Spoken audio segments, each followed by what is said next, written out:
Government ആരംഭിച്ച നവ Kerala survey പ്രതിപക്ഷം ശക്തിയായി എതിർത്തിരുന്നു.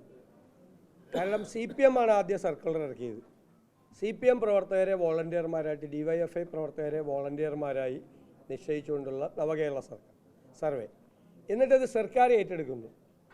ഈ വോളണ്ടിയർമാർക്ക് സർക്കാർ പണം കൊടുക്കുന്നു. അപ്പോൾ DYFIക്കാരെ കൊണ്ടും CPMകാരെ കൊണ്ടും സർവേ നടത്തിയിട്ട് ഇലക്ഷൻ ക്യാമ്പയിൻ നടത്താനും ഗവൺമെൻറ്റിൻ്റെ നേട്ടങ്ങൾ ആളുകളിൽ എത്തിക്കാനും നടത്തിയ ശ്രമമാണ്. അതായത് നേട്ടങ്ങളെന്ന് അവകാശപ്പെടുന്ന കാര്യങ്ങൾ എത്താനും വേണ്ടി നടത്തിയ അതിനെ പ്രതിപക്ഷം അതിശക്തിയായി എതിർത്തിരുന്നു.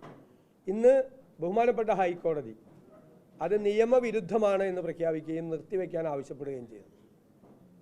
മാത്രമല്ല അത് ബജറ്റ് മാനുവലിൻ്റെ ലംഘനമാണ്, സാമ്പത്തികമായ നടപടിക്രമങ്ങൾക്ക് വിരുദ്ധമാണ്, നിയമവിരുദ്ധമാണ്. ഇതിനുവേണ്ടി പണം എടുത്തിട്ടുണ്ടെങ്കിൽ അത് തിരിച്ചടയ്ക്കാൻ ഖജനാവിലേക്ക് തിരിച്ചടയ്ക്കാൻ പറഞ്ഞിരിക്കുകയാണ്. ഇപ്പോൾ പ്രതിപക്ഷം വളരെ ഗൗരവത്തോടു കൂടി ഉന്നയിച്ച ഒരു ആരോപണം ഹൈക്കോടതി വിധിയോടുകൂടി അതിനെ അടിവരയിട്ടിരിക്കുകയാണ്. അപ്പോൾ ഇവർ സർക്കാർ പണം എത്രമാത്രം ദുരുപയോഗം ചെയ്യുന്നുണ്ട് എന്നതിൻ്റെ ഏറ്റവും വലിയ ഉദാഹരണമാണ്. യഥാർത്ഥത്തിൽ ഇപ്പോൾ കേരളം മുഴുവൻ വലിയ ഫ്ലെക്സ് ബോർഡുകൾ വെച്ചിരിക്കുകയാണ്. കോടിക്കണക്കിന് രൂപ ചിലവാക്കിക്കൊണ്ടാണ് ഈ ഫ്ലെക്സ് ബോർഡുകൾ വെച്ചിരിക്കുന്നത്. അത് തെരഞ്ഞെടുപ്പിന് തൊട്ട് മുമ്പ് നടത്തുന്ന തെരഞ്ഞെടുപ്പ് പ്രചരണമാണ്. ഞാനും നിങ്ങളും അടയ്ക്കുന്ന നികുതി പണത്തിൽ നിന്നാണ് ഈ കോടിക്കണക്കിന് രൂപ. കേരളത്തിൻ്റെ ചരിത്രത്തിൽ ഇതുവരെ കാണാത്ത സാമ്പത്തിക പ്രതിസന്ധിയിലൂടെയാണ് പോകുന്നത്. ഇപ്പോൾ ഫോറസ്റ്റ് ഡിപ്പാർട്ട്മെൻറ്റിനോട് ഗവൺമെൻറ് പറഞ്ഞിരിക്കുകയാണ്, ഞങ്ങൾ അതിനെയും ചോദ്യം ചെയ്യാൻ പോവാണ്.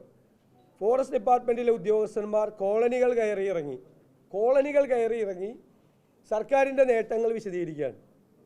അത് ഫോറസ്റ്റ് ഉദ്യോഗസ്ഥന്മാരുടെ ജോലിയാണോ?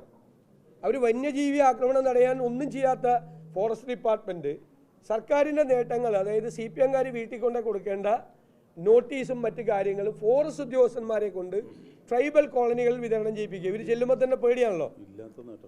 ഇല്ലാത്ത നേട്ടങ്ങൾ എന്ന് അവകാശപ്പെടുന്ന സംഭവങ്ങൾ സർക്കാരുമായി ബന്ധപ്പെട്ട ക്യാമ്പയിൻ, LDFൻ്റെ ക്യാമ്പയിൻ മെറ്റീരിയൽസ്, അത് PRD ഇറക്കിയിരിക്കുന്ന മെറ്റീരിയൽസ് ഫോറസ്റ്റ് ഉദ്യോഗസ്ഥന്മാർ, അതിന് PRD ഉണ്ടല്ലോ, സർക്കാരിൻ്റെ പബ്ലിക് റിലേഷൻ നടത്താൻ വേണ്ടിയിട്ട് PRD ഉണ്ട്.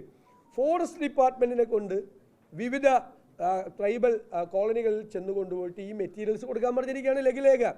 അപ്പോൾ തെരഞ്ഞെടുപ്പ് പ്രചരണത്തിന് വേണ്ടി സർക്കാർ സംവിധാനങ്ങളെ ദുരുപയോഗം ചെയ്യുന്നതിനുള്ള കനത്ത തിരിച്ചടിയാണ് ഈ ഹൈക്കോടതി വിധിയിൽ. ഞങ്ങളാണ് ചോദ്യം ചെയ്തത്, KSU പ്രസിഡന്റും ജനറൽ സെക്രട്ടറിയാണ് അത് ചോദ്യം ചെയ്തത്.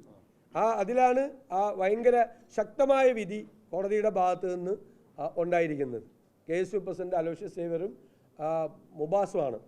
മുബാസ് ഓടക്കാലി ജനറൽ സെക്രട്ടറി, അവരാണ്. മുബാസാണ് ആദ്യം കൊടുത്തത്, പിന്നീട് പ്രസിഡന്റ് കൂടി കൊടുക്കുകയാണ്. ആ കേസിലാണ് ഹൈക്കോടതിയുടെ പ്രധാനപ്പെട്ട വിധി. ഒന്ന് ആലോചിച്ച് നോക്കിയേ, സർക്കാരിൻ്റെ പണം, ഖജനാവിലെ പണം എടുത്തിട്ട് DYFIക്കാർക്ക് കൊടുത്തിട്ട് ഇനി ഇവർ 10 കൊല്ലം ഭരിച്ചിട്ടാണ് ഇവന്മാർ സർവേ നടത്താൻ പോകുന്നത്. ഇവർ 10 കൊല്ലത്തിൻ്റെ ഭരണം പൂർത്തിയാക്കാൻ പോവുകയാണ്. ഇനിയാണ് കേരളം നന്നാക്കുന്നതിനെക്കുറിച്ചുള്ള സർവേ നടത്തുന്നത്.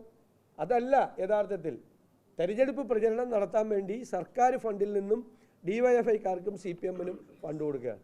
ഇതാണ് ഇപ്പോൾ നടന്നുകൊണ്ടിരിക്കുന്നത്. ഇത്തരം കാര്യങ്ങളെല്ലാം അതിശക്തമായി ഞങ്ങൾ എതിർക്കും.